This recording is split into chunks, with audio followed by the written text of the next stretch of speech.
Hello guys, it's Winterthur and we're here with Hartmann who got top 8 at the Winterthur Regional today. What did you play? Hi guys, I decided to play branded Despia for this event because I didn't feel like playing fire is the way to consistently win the mirrors, because I think they involve a lot of comparing hands if both players are playing hand traps, of course. So I decided to give this deck a try, and it was actually kind of hard for me to learn, and I'm still not that good with it, I think. But I think it's a really challenging deck because every hand plays out differently, and yeah, you have like a lot of options, and yeah, but I kind of enjoyed it. I like the playstyle, and I would like to start off with the list. I decided to play 1 Talons and 3 Droplets, along with 3 Thrust as my non-engine. It's a 46 card list, and only a low non-engine count, because I think this deck has a realistic chance to beat every board with engine only, except of course for the synchro board Snake Eye does. I played 3 Albas, 1 Gimmick Puppet. This is the win condition. You resolve it going second against fire as well, or at least against Fire King you can resolve it going second realistically, I think. And yeah, there are a lot of ways to it, and it's really hard for them to stop it. This is extra consistency, and also it fills your graveyard with cards you need, because it stands for cost. It's also baits out Appaloosa and makes Thrust and Talons live, while still giving you value and keeping a card in hand. I liked it a lot. For the added consistency cards, Foolish and Goldsark, along with the usual branded openers. I didn't brick. I think the deck is more consistent than people give it credit for, because it has a lot of weird 2 or 3 card combos that play. You don't have to like open one of these, even though it's obviously a lot easier if you have access to them, or even hard-drawing branded fusion is of course the best way to play, because it's the hardest to interact with. And 1 Copper the Grave, because it's a pretty good card, I think. And then a couple of one-offs. So basically there are 2 approaches for branded right now, I think. One is the turbo variant that doesn't play bricks or utility cards, and the other one plays a lot of utility cards. And I didn't have enough experience with the deck to find a better middle ground than this.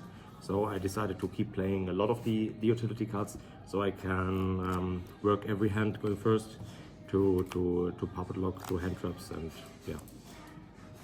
That involves one Quem. Sometimes I missed the second Quem, but it's usually only bad if you have to, because if you hard draw it, then you have to kind of play into nip, and yeah, that's the only issue I have with playing 1.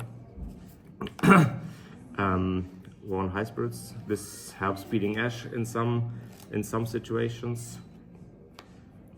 I played branded Lost, along with the Lobelion and the Saronir. This gives branded fusion a lot more depth, because sending a light monster for Albion is a lot of value if you play this package. And I decided to play 1 Mercurio along with it. Obviously you also can search like the Shrouded Dragon or Ecclesia with Lost, which are awesome cards. And yeah, more one-offs. I decided to only play 1 Tragedy because in my testing the second one never came up. So I decided to cut the second one, because most people are playing 2. But I didn't feel like that's necessary, because the deck is insanely strong in grind games anyways. So I didn't think having a second Tragedy in grind games makes any difference, because the other meta decks run out of gas in like turn 2 or 3, and this deck plays for like 5 or 6 turns at least. Yeah, this was the other Thrust target. I think that's mandatory right now. It FTKs on its own if you have access to Cartesia. Talking about Cartesia, the card is pretty broken, I think. It starts your play with Kangunyol and you dodge like the effect negation cards like Beta, Imper, Mourner that are really popular right now. So you have in-engine outs to those cards, and also it comes back in the end phase. You can reborn it to Quem. There are a lot of options. I decided to play Allure. That isn't really a downside if you don't expect draw. It fixes your hands. It has a slight high roll chance with Tragedy and Mercuria, of course. And also post side it makes my deck a lot better because I try to side into what I talked about earlier, the turbo version that plays Patchwork and board breakers and a lot of board breakers. So I'm siding into those cards, and they make Allure a lot better post side because they help me dig for cards I need to see going second. I decided to run 2 Branded in red because the second one actually comes up while playing into boards. You sometimes need to use one, and then you need one in deck to set it off the Albion to puppet lock your opponents in his draw phase, which I did a lot. I will continue with the extra deck. So the extra deck. Oh, by the way, I took for the list. I took a cast list and like played it a couple of days. Made some minor changes in the main deck, some changes in the side deck, and I pretty much copied his whole extra deck because I liked it a lot. This card overperformed. It was really crazy how good this card is right now, and how easy you make it. You use red to dodge effect negation on Lubellion and make this for free, and you get to resolve it for free under Lost while it's protected. It outs problem cards like in Kash matchup. It's an easy out to Birth. You can out the Fire King field spell with it. It gives, and it's a lot easier to make than Mirror Jade, than Guardian Chimera, and yeah, it has more value because if you only need Guardian Chimera to destroy one card, then you can make this and pop in your turn, pop in his turn, draw in your turn. It has value over a lot of turns, and it's easier to make. I played the Sanctify because you kinda have to if you want to puppet lock. Yeah, card is pretty broken, I think. 2 Ganguignol.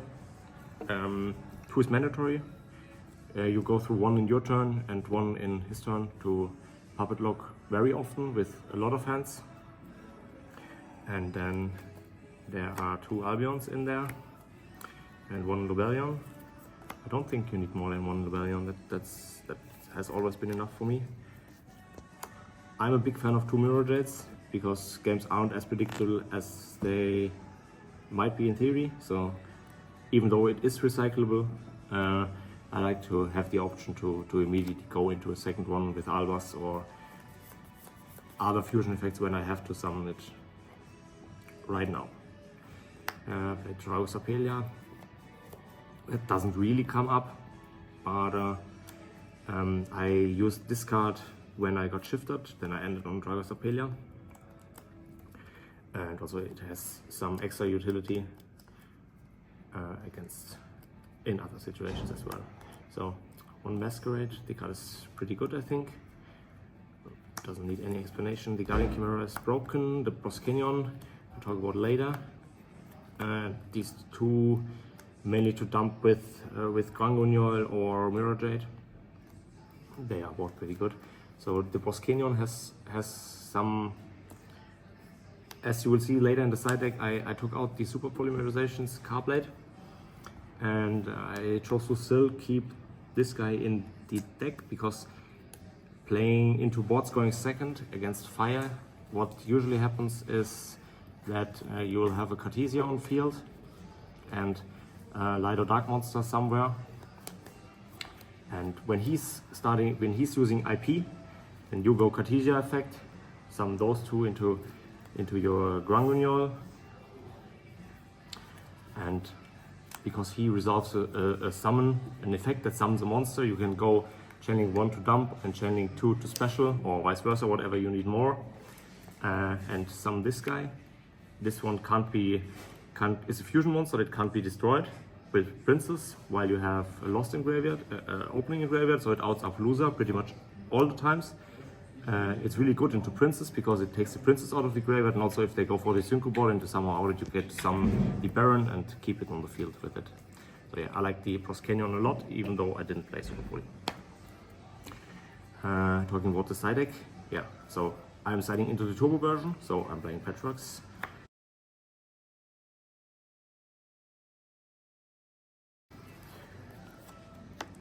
Just the 4 cards. Then I decided to run Dark Ruler because it doesn't require discards like Super Poly does, and it's only 3 cards instead of 4.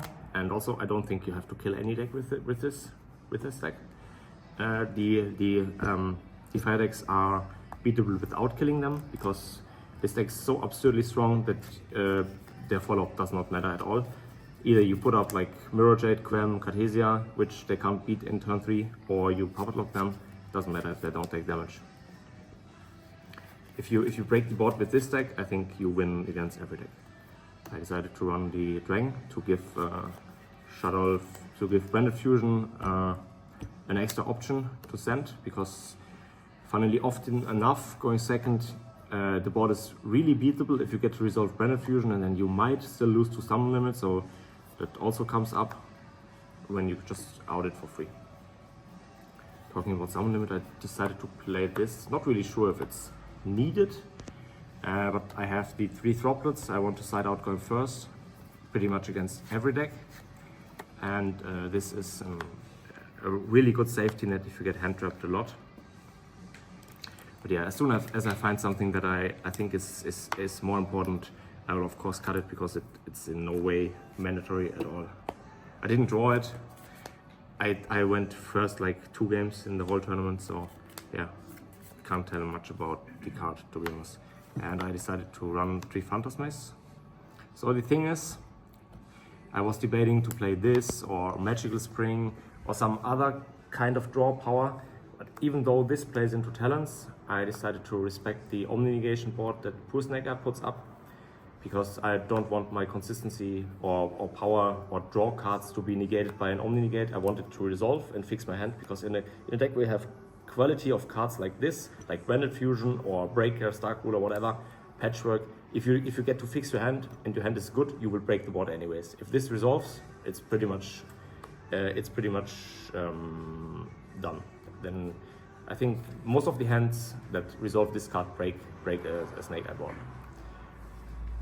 So yeah, shoutouts at the end. I want to shout out Maxi for testing with me, and Zio, of course, Nico for talking about the deck a lot, and last but not least, of course, a really big shout out to Ka